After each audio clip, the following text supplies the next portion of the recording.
esto después de que la minera por primera vez tuviera que endeudarse por esta materia. Conversamos hasta ahora lo que queda del día en Cooperativa. Está aquí en nuestro estudio el presidente del directorio de Codelco, Óscar Landerreche. ¿Cómo estás, Óscar? Buenas tardes. Hola, ¿qué tal? Buenas tardes. Muy bienvenido además al edificio de Cooperativa. Un edificio que no había venido. Dice que no había venido para acá. En 2 años, ¿eh? En 2 años. Bueno, pero hemos estado hablando más pero de alguna ocasión. Sí. A ver, para partir desde lo más básico, explicando esta capitalización, porque algunos ya la han interpretado como entra la plata por un bolsillo y sale por el otro, digamos, desde el punto de vista del Estado, porque claro, es Codelco el que no entrega, digamos, la plata a las Fuerzas Armadas y por esa vía vuelve al mismo lugar. ¿Es tan así? No, o sea, podría verse así en la forma que era Codelco antiguamente. Lo que ocurre es que el año 2009 hubo un cambio bien importante en la institucionalidad que rige a Codelco. Codelco tiene una ley de gobierno corporativo que entró a regir el año 2010, cuyo objeto es que la empresa dejara de funcionar como una agencia del Estado, dejara de funcionar como funciona, por decir algo, un ministerio o un servicio público, y más bien tendiera a manejarse como una empresa autónoma que maximiza las ganancias para sus dueños, que son todos los chilenos. Esa ley, esa ley hace que si uno concibe la empresa de esa manera, como una empresa que tiene que ser rentable, que tiene que estar bien financiada y bien gestionada, no da lo mismo, ¿te fijas? No da lo mismo si es que el Estado se endeuda directamente en los mercados a los que él puede acceder, o si se endeuda en el fondo a través de Codelco. Y uno de los problemas que había para terminar de hacer esta transición hacia un Codelco autónomo y gestionado como una empresa eficiente, era que tenemos este lastre de deuda externa, que en el fondo está en Codelco. O sea, y que es resultado de que durante muchísimos años el Estado no retuvo en Codelco lo suficiente para su reinversión. Mire, si ustedes miran las principales empresas del mundo, las empresas que están listadas en el Dow Jones, que es el índice bursátil de Estados Unidos, el más importante, sí. En general la capitalización de esas empresas es 40%. Si ustedes van, el 40% de los excedentes que genera se capitalizan. En el caso de las empresas mineras, nuestros competidores, es 40%. O sea, de todo lo que generan, siempre el dueño reinvierte 40%. Si ustedes toman 30 años de historia de Codelco, el dueño invertía menos de 10%. Entonces, estaba sacando más plata de la que sacaría un dueño si tratara a esta empresa como una empresa autónoma. Claro que sí. Óscar Landerreche, antes de ir al detalle de qué significa para un año complejo esta capitalización que ha anunciado el gobierno hoy para Codelco, quería quedarme un poco en lo de la ley reservada del cobre, porque es un tema que se viene discutiendo hace mucho tiempo y que probablemente este año ha tenido los mayores efectos en Codelco, ¿no? Que lo decíamos antes, el lunes se dio a conocer que por primera vez en su historia debió recurrir a deuda para pagar precisamente esto. ¿Qué es para ustedes, o qué ha sido este 2016 para ustedes la ley reservada del cobre? Bueno, lo primero que hay que decir es que la situación de Codelco, la situación actual de Codelco es efectivamente una de las situaciones más delicadas de la historia. Lo que nos ha tocado gestionar en estos 2 años es una de las situaciones más delicadas por la que ha pasado esta empresa. Y la razón por la cual estamos en esta situación es porque Codelco, las minas de Codelco son muy buenas, o sea, son la verdad, comparadas con otros activos mineros en el mundo, son muy buenos, pero son minas bastante viejas, digamos. En algunos casos, si ustedes piensan en Teniente, en Chuquicamata, son minas que llevan 100 años operando. Perdón, ¿no hay un tema de gestión acá, que es una de las críticas que sí, se les hace frecuentemente, también, digamos, comparado con empresas privadas? Sí, pero déjame llegar a eso, porque hay hartos mitos, porque es bien conveniente para algunas personas decir eso, pero cuando uno tiene una mina vieja, para poder seguir llegando a los recursos, a lo mineral, tiene que invertir. En forma simple, piensen en lo siguiente. Cuando ustedes hacen un rajo, ustedes comienzan sacando el material que está arriba, ¿cierto? Y a medida que va más profundo, para llegar al material más abajo, tiene que abrir más y más el rajo. Entonces tiene que trabajar más para llegar al mismo material. Entonces hay que hacer inversiones importantes para llegar a los recursos. Codelco durante mucho tiempo no hizo las inversiones que tenía que haber hecho para mantener sus minas, justamente porque no se reinvertía en la compañía. Se sacaba toda la plata de la compañía, entonces no se reinvertía. Y esta situación se fue acumulando, y sumado al hecho de que el dueño le sacaba mucha plata, mucho más de lo que debiera haber sacado, Cuando recibimos la compañía, el directorio actual y la administración actual, lo que teníamos era una empresa con altísimos niveles de deuda y que todavía no había hecho las inversiones. Imagínense, tenemos que invertir, pero además ya estamos endeudados. Sí, claro. Entonces, para nosotros era crucial hacer dos cosas al mismo tiempo. Primero, conseguir el compromiso del dueño en términos de la capitalización, en términos de reponer los recursos. O sea, que deje de sacarle plata. Que deje de sacar y además que empiece a sanear un poco de lo que hizo, o sea, que devuelva parte de los recursos, que hay algo de lo que anunció el ministro que empieza a ir en ese camino. Y la segunda parte es lo que tú te refieres. Nosotros tenemos que dar la garantía de que la empresa va a estar bien gestionada. Y va a estar bien gestionada en términos de los costos y en términos de la gestión de los recursos, la calidad de las inversiones que se hace y en términos de la probidad con que se manejan los recursos. Entonces, para darte un ejemplo, cuando nosotros recibimos la empresa, los costos de Codelco estaban 8% por arriba del promedio de la gran minería del cobre mundial. 8% por arriba. En este momento están 8% por debajo de la gran minería mundial. Toda la minería ha ido cayendo en costo, pero nosotros hemos ido más rápido. En términos de los proyectos ahora son proyectos mucho más livianos y están ordenados en el tiempo en vez de hacerlos todos al mismo tiempo, lo que genera dificultades. El directorio de Codelco, hace ya más de un año y medio, aprobó un paquete de medidas muy agresivas en términos de probidad, de buenas prácticas, de transparencia, con el objeto de garantizarle al Estado y a todos los chilenos que esos recursos que tienen que invertir en Codelco estén bien invertidos. Óscar, pero con ese escenario vuelvo a preguntar, ¿qué ha significado particularmente este 2016 esta obligación del 10%? Bueno, el problema en ese contexto, con ese diagnóstico, el problema es que entre el año 2015 y 2016, el precio del cobre se pegó una caída muy rápida, y los costos tú los puedes bajar, y lo hemos estado bajando, pero era muy difícil ir a esa misma velocidad.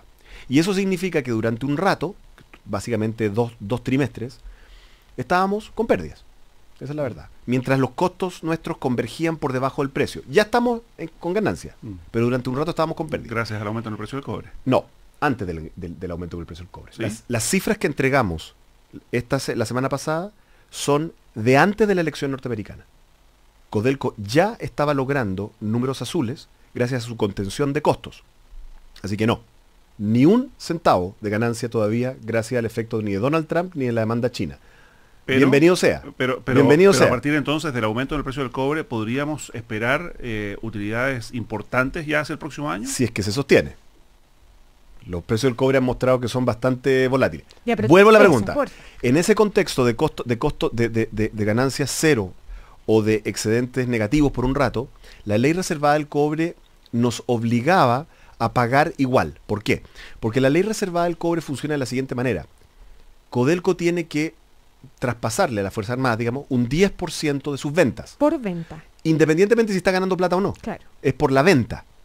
Y si las ventas son demasiado chicas, porque por ejemplo, imagínense que el precio de verdad se derrumba, o sea, se va, no sé, por debajo de $1, igual se le garantiza un mínimo. ¿Ya? Entonces, por construcción, la ley está hecha de tal manera que Codelco en una situación como esta tenía que endeudarse para pagarlo. Ya, y en ese escenario se tiene que derogar la ley reservada del cobre. Esto que anuncia hoy el gobierno es un paliativo, imagino, es un paliativo momentáneo, son 2 años. A ver, yo tengo que decir lo siguiente. Nosotros en Codelco tenemos una doctrina. Somos una empresa del Estado. Y nuestra misión es maximizar el valor para el Estado y además conducir la empresa de manera eficiente y ética. Pero nosotros no podemos tener una opinión corporativa sobre las leyes que nos regulan.